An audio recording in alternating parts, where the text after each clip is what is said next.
Slate. It's nice to have a two gamer on a Monday. We've got some options for Showdown. We can play the two gamer. I'm going to be probably doing both. I'm guessing Cheats will be as well. And we're gonna talk through game by game and try to find ways to get different on what's going to be a very very tough slate to get different on. So I wonder what the rationale is behind the start times. It's pretty. They usually do this. They used to do it to start the season. It's pretty standard. Okay. That they do the 1 hour apart when they do the two gamer on Monday. But it's a little weird because they usually it'll be a West Coast team, so maybe it'll be like 90-minute difference. I don't know. But let me ask you this: is there any benefit before we even get into it to just in general playing? See, if there was a 7:15 like a 10:30 game, I would say that maybe there's some benefit in playing the later game, just so that you could like switch stuff. Things aren't going your way. Yeah, but it's like an hour lead. Is an hour lead time enough to probably not? I don't know. I figured I would ask. Yeah. I don't think it is at all. Unfortunately, let's pull up your screen and we'll do the game by game thing, and see what we can find here. Let me toggle it. All right. Yeah. So in terms of the full slate, I guess I'll talk through that part. Then I'll get into the Showdown stuff. I mean, look, all the quarterbacks are going to sort of be fairly similarly owned, probably, with the exception of Bryce Young, who will be the lowest owned. So I will probably force in Bryce Young. Hell yeah. And he's talented too. And these games tend to go under. I'm already tempted to sort of say the under here. But assuming that this game stays close, like Carolina has you're going to have a really chalky Miles Sanders, which I think you can definitely get away from. And I like the idea of playing some of the Bryce Young stacks just because it's going to be a little bit different. Adam Thielen will be a low-owned option you could use from this game for the two gamer. Taysom Hill will be low-owned, as you can use him at tight end in this two gamer, and they are going to use him for he'll get some of his normal little trick plays and stuff. Hayden Hurst, who is definitely a young quarterback's best friend when you have the tight end, a pretty good pass catching tight end. So I like the idea of playing some stacks of the Bryce Young, the Thielen, and Hurst. And on the other side, I like the idea of playing. I don't love the like Carr is not going to be a guy I play on like full slates in general this year a lot. But it's really hard not to just, you can't really cross anybody off tonight. So I think Carr stacks are okay, but I prefer the Carolina side just to get different. And you're going to have extreme chalk on Olave. You're going to have extreme chalk on Jamal Williams. I like both those guys, but I certainly think, getting a little bit different and playing Michael Thomas is going to have ownership too. So will Shaheed, but maybe playing one of those guys with Carr and Taysom Hill as a way to get different. But Juwan, for me, I like Hurst better than I like Juwan Johnson. I'm fine with Johnson, but I think I'm going to try and force in some of the Taysom Hill in my builds. I'm really not crossing anybody out, but the two get different plays here, or the three get different plays are Bryce Young, Taysom Hill, and Adam Thielen. And I think I'm going to probably be overexposed to those guys and probably be underweight on all the chalk in this game. Let me try to talk through this slate with you. Mm-hmm. So it's not a showdown slate, but it's not a classic slate really. I mean, like there are two games, so that it's basically just almost the same pool of players as a showdown slate, maybe twice as much, which is really not much. But then there's position scarcity, which is what classic slates are all about. You have to play guys in running back, you have to play guys in tight end, you have to play guys wide receiver, as opposed to the showdown slate where you could play them from everywhere. Okay, so I guess my first question to you is that, do you care even like about game flow? In other words, I don't want to put it that way. Are you going to set limits on how many, say, receivers from any one team you're on? No. No. If you like 5 receivers from like 5 offensive players from a team, like you won't have any problem putting them in. Like if you okay, yeah. See, I kind of don't want to play too many. But then again, like you said, it's almost a showdown, so you really shouldn't worry too much about it. Yeah. Now, what do you think about analyzing it the way you like to analyze the showdown slates with respect to game flow and stuff? Like what do you think of this first game? Do you have an opinion on this first game at all? I mean, like I said, these games, the Saints and Panthers, usually you're talking about the under. I like both defenses are pretty good. It's not. I prefer the other game just in a vacuum. But Well, that's interesting. Well, that's interesting then. So you think that the other game is more likely to produce than this game? Yeah, no Amari Cooper, so the targets should be fairly between Njoku, Elijah Moore, Peoples-Jones, pretty condensed, and then you have no Deontay Johnson on the other side of the Pittsburgh thing. So even if the game doesn't score as many points, I think that there's more production, at least from a pass catching standpoint, in the other games. And if there was, the Saints are 3-point favorites in Carolina, and even though I'm going to force in the Bryce Young things, I do like the Saints to cover that for what it's worth. So if you're, I'm just looking at the slate in general. So you're looking at Sanders. I'm talking about who's the good GPP plays, but who, the people that want to play, like Sanders, and then I guess Chubb. Well, the highest owned for sure is going to be Chubb, right. And Jamal Williams and Sanders. I think those will be the three chalky running backs. So, like, where if you wanted to pivot off of like those three, like, would you rather get different at running back or at receiver? Because a receiver, I don't think is going to be quite as chalky, right? Yeah. Just because of the way receivers. So you mentioned Olave, but is Olave going to be any more? I guess he's got to be the highest on receiver, right? Yeah, Olave and Chubb, because you need to spend money somewhere. So Olave and Chubb are going to be in most lineups. Yeah, but you know what? But like, if you think that that New Orleans, that game doesn't score as much, then you could fade Olave, right? Yeah, absolutely. I have no problem, and I think leaving money on the table is something you're going to find yourself trying to do today. Who would be so if you were going to play, say, Bryce Young?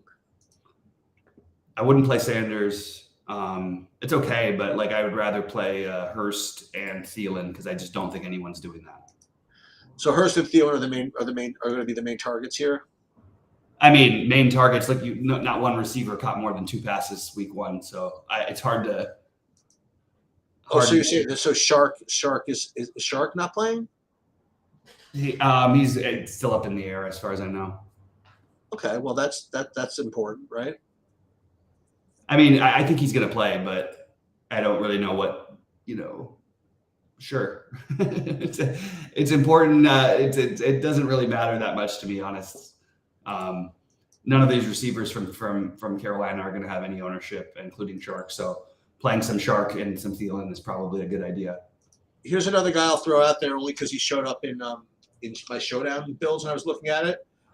This guy Jonathan Mingo from Carolina. Mm-hmm. He's 3,800, who had 5 targets last week. Mm-hmm.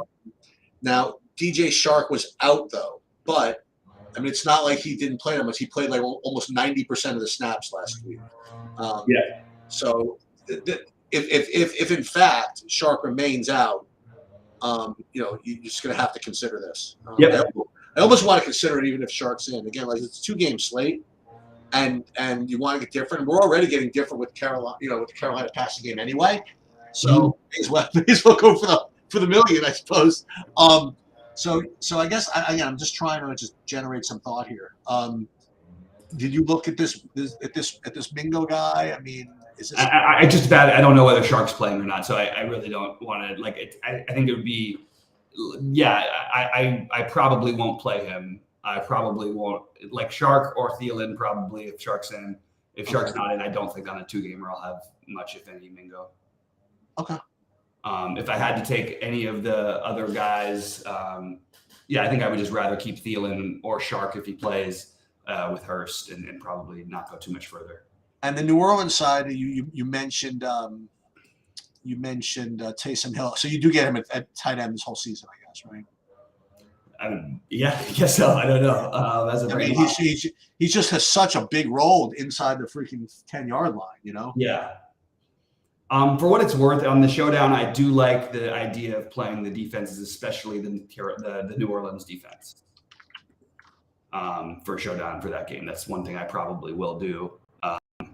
And those guys like the Mingos and all that stuff, I'll decide that stuff later on today when we. The Mingos, I like it. We're lumping them in. I like it. The Mingos, as if there's multiples of them. But yeah, I think the Saints defense is actually a legitimate potential, even a potential captain. I'm just throwing guys out. Chuba Hubbard, he had 60 yards last week, including 2 targets, 9 rushing attempts. We like him at all, or just I guess trying to mix in. I'm not going to be using him in the 2-gamer. Maybe showdown though. Yeah, in the showdown for sure. I don't really. I do think he's viable, but like you're going to play him over what some combination of Jamal Williams, Nick Chubb, Najee Harris, Jalen Warren are going to be the main guys. Yeah, they are. I'm not going to be playing as much Sanders as other people will.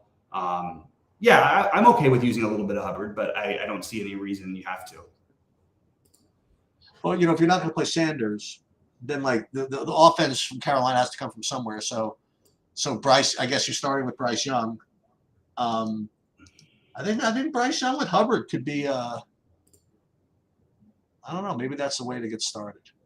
Yeah, I just think that the Hubbard thing just is, it's worth taking a gamble just because of the ownership, but it's certainly he's overpriced. Well, not overpriced. He's $5K as a running back, backup running back.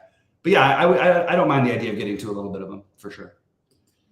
And I'm just saying, like, if Jamal Williams, does he take any breaks here? I just want to see who else could get in here. Probably nobody. I'm just kind of running through this. Tony Jones. Okay. Who's this guy? Kendre Miller. Questionable and hasn't had a snap yet this season. Okay. All right. I think we pretty much exhausted that game. Yeah. We can jump over to the other one. Cleveland Pittsburgh seems to be like instinctively the game that most people want to play, right? Because it's got the guys everybody's heard of. It's got Chubb, it's got Najee Harris, it's got Deshaun Watson, it's got and it's got Pickett. You know what I mean? I don't know. So the more I'm thinking about this game, like the more I sort of want to get overweight in this Carolina. You know what I mean? It just seems like so much more fun to play the Pittsburgh game. You know what I mean? But okay. So logically, what do we want to do? Okay, so we'll play. Well, it was just like building. You play Pickett.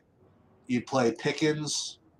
You play Harris, and you play Freiermuth. Right? Those would be I presume those would be the main dudes. Sorry, I'm even missing. The main dude. No, I mean of the Pittsburgh guys. Oh, God, yeah. We just look at these things very differently. It's interesting. Like I'm trying to figure out. So Pickett would be my top quarterback on the slate,